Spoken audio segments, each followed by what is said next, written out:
وعرضنا جهنم يومئذ للكافرين عرضا الذين كانت أعينهم في غطاء عن ذكري وكانوا لا يستطيعون سمعا أفحسب الذين كفروا أن يتخذوا عبادي من دوني أولياء إنا أعتدنا جهنم للكافرين نزلا قل هل ننبئكم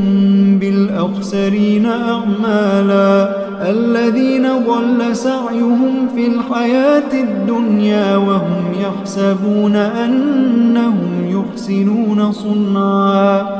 أولئك الذين كفروا بآيات ربهم ولقائه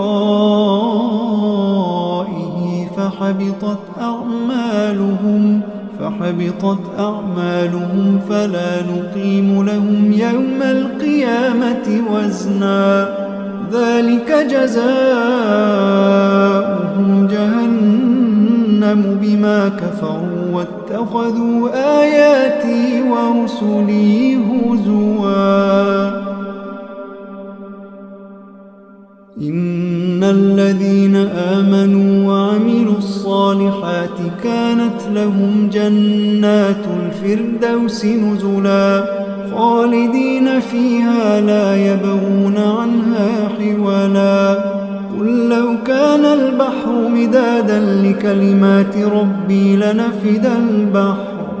لنفد البحر قبل أن تنفد كلمات ربي ولو جئنا بمثله مددا قل إنما أنا بشر مثلكم يوحى إلي أنما إلهكم إله واحد فمن كان يرجو لقاء ربه فليعمل عملا